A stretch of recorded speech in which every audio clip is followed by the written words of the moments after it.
بسم الله الرحمن الرحيم. الحمد لله رب العالمين، وأشهد أن لا إله إلا الله وحده لا شريك له، وأشهد أن محمدا عبده ورسوله صلى الله وسلم عليه وعلى آله وأصحابه أجمعين. أما بعد، لا نزال في باب ملاطفة اليتيم والبنات وسائر الضعفاء والمساكين.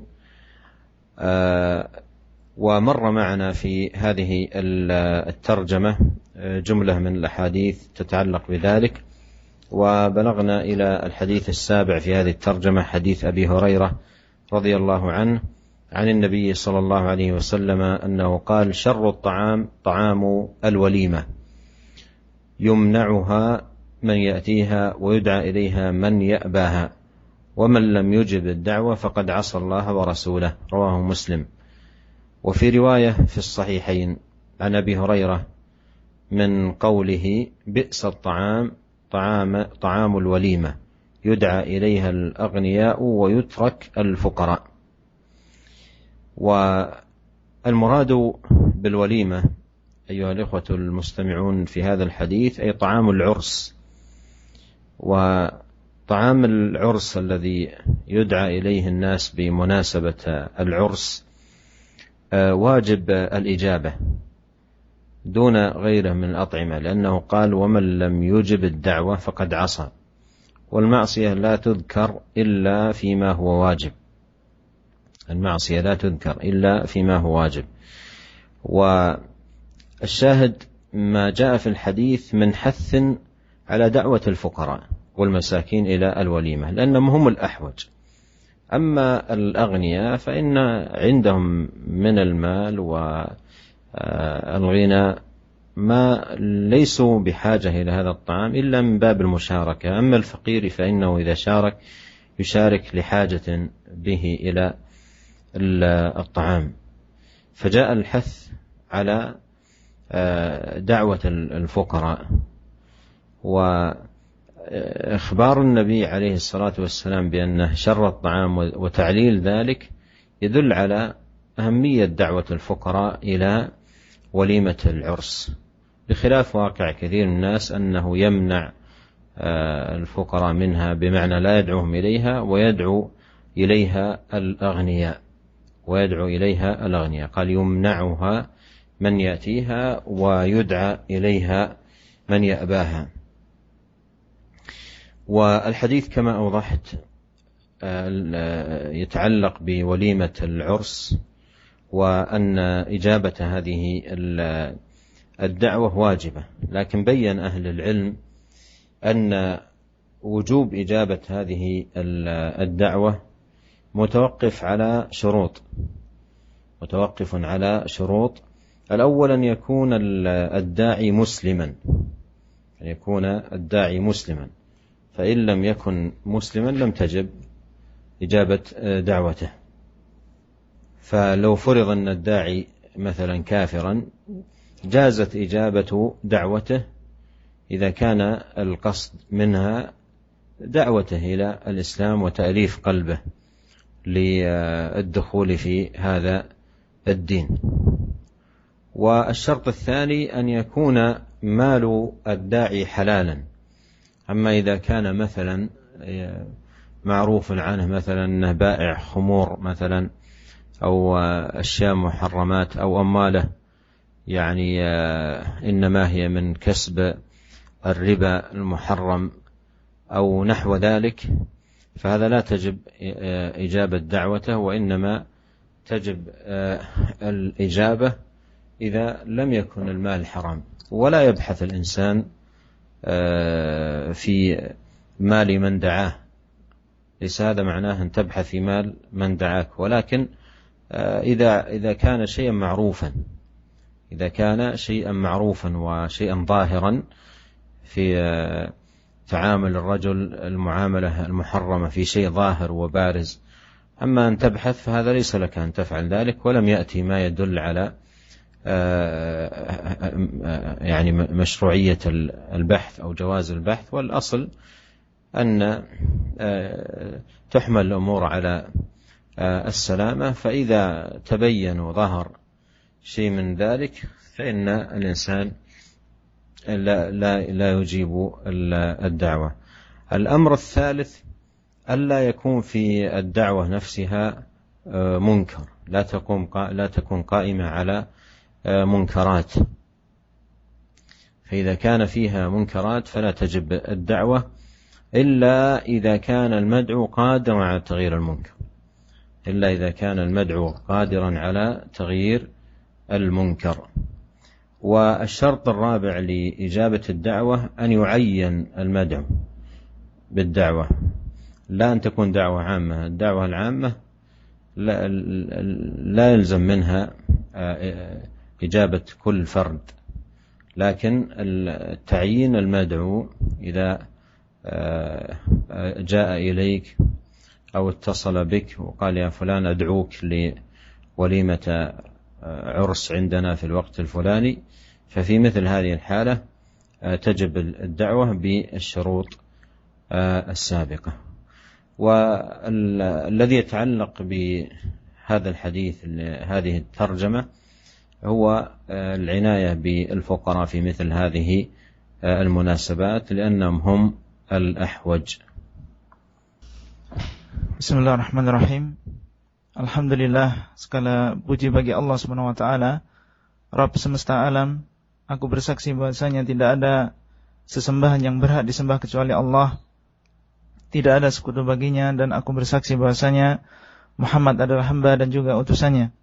Semoga salawat dan salam senantiasa Allah Subhanahu wa taala limpahkan kepada beliau, keluarga beliau dan sahabat-sahabat beliau semuanya.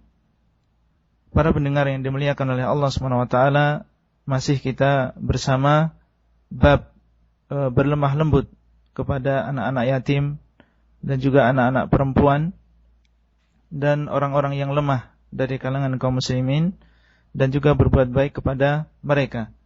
Dan telah berlalu bersama kita beberapa hadis yang berkaitan dengan bab ini. Hadis Abu Hurairah radhiyallahu anhu dari Nabi sallallahu alaihi wasallam bahwasanya beliau bersabda, seburuk-buruk jamuan adalah jamuan yang tidak diundang di situ orang-orang yang ingin mendatanginya, dan diundang kepadanya orang-orang yang enggan untuk mendatanginya.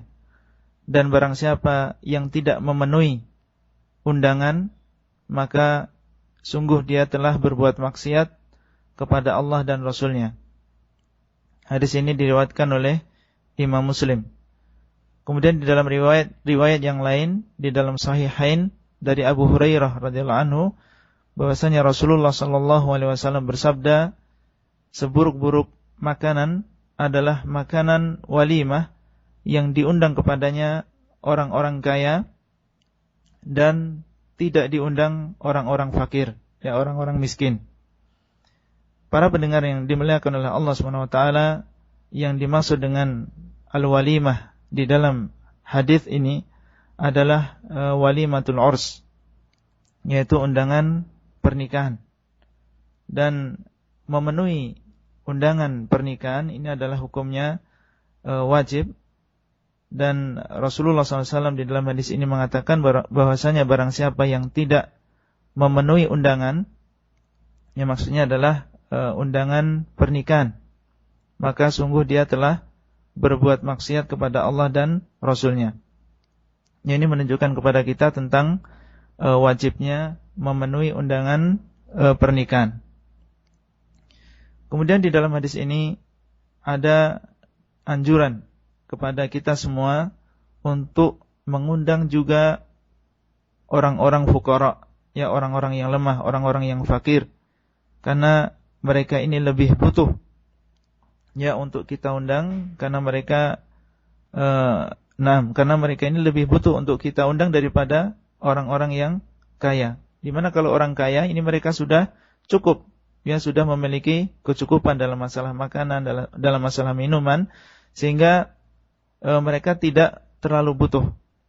Ya, adapun orang-orang yang fuqara, orang-orang yang miskin, maka mereka sangat membutuhkan, yang dinamakan dengan makanan dan juga minuman yang tentunya banyak disediakan di dalam acara-acara pernikahan seperti ini. Kemudian sabda beliau sallallahu alaihi wasallam ya tentang sabda beliau syarrut ta'am ta'amul walimah, Ya, seburuk-buruk makanan atau sejelek-jelek makanan adalah makanan al-walimah. Ini menunjukkan tentang pentingnya mengundang orang-orang yang fakir, ya, orang-orang yang miskin. Berbeda dengan yang dilakukan di sebagian orang, di mana mereka lebih mengutamakan mengundang orang-orang yang kaya daripada mengundang orang-orang yang miskin. Dan sekali lagi hadis ini berkaitan dengan undangan walimatul urs, ya, walimah pernikahan, dan bahwasanya hukumnya adalah wajib. Dan para ahlul ilm ini menerangkan bahwasanya kewajiban untuk memenuhi undangan pernikahan ini berkaitan dengan 4 syarat. Jadi seseorang wajib memenuhi undangan pernikahan dengan 4 syarat, ya. Yang pertama, yang mengundang adalah seorang muslim. Sebaliknya, apabila yang mengundang adalah bukan orang muslim, non-muslim, maka tidak wajib untuk memenuhi undangannya. Dan apabila yang mengundang adalah seorang yang kafir, maka seorang muslim boleh untuk mendatangi undangan tersebut dengan maksud untuk taklif, yaitu untuk mengajak dia kepada Islam atau melembutkan hatinya supaya bisa menerima agama Islam dan masuk ke dalamnya. Kemudian syarat yang kedua, harta yang dimiliki oleh yang mengundang ini diketahui adalah harta yang halal, ya. Tapi apabila orang yang mengundang terkenal bahwasanya dia bermuamalah dengan muamalah yang haram, mendapatkan harta dengan cara yang haram, seperti misalnya terkenal sebagai penjual khamr misalnya, atau penjual minuman keras, atau misalnya dia banyak bermuamalah dengan riba, maka yang demikian itu tidak wajib untuk memenuhi undangannya. Dan ini bukan berarti kita disuruh untuk mencari-cari, ya, untuk meneliti, ya, apakah harta orang yang mengundang kita ini halal atau haram.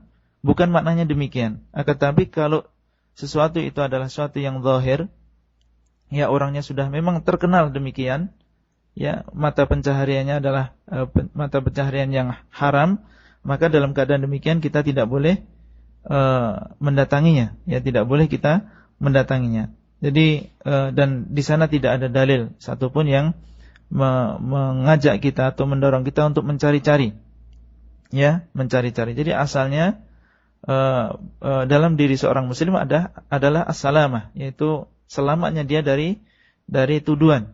Jadi selama dia tidak kelihatan, ya, memiliki mata pencaharian yang haram, maka pada asalnya adalah halal. Kemudian yang ketiga, syarat yang ketiga adalah di dalam undangan tersebut, ya, tidak ada kemungkaran. Ya, apabila terdapat kemungkaran di dalam acara tersebut, maka seseorang muslim tidak boleh mendatanginya, kecuali dia datang dan mampu untuk mengubah kemungkaran tersebut. Ya, dalam keadaan demikian maka boleh baginya untuk mendatangi walimah tersebut. Kemudian yang keempat adalah undangannya khusus. Artinya apa? Artinya orang yang mengundang langsung menyebutkan namanya atau telepon, ya, kepada orang yang diundang dan diberikan waktu, diberitahu tentang waktu tertentu, ya, undangannya, dan disebutkan namanya, ya. Maka ini adalah undangan khusus. Adapun undangan yang umum, yang sifatnya umum, maka ini tidak wajib untuk didatangi. Yang jelas yang berkaitan dengan hadis kita pada kali ini adalah tentang inayah, tentang perhatian kita sebagai seorang muslim kepada orang-orang fuqara. Ya, dimana kalau kita memiliki, ya, acara walimah seperti ini, maka hendaklah kita juga mengundang orang-orang fakir, ya, dimana mereka ini lebih butuh daripada orang-orang kaya.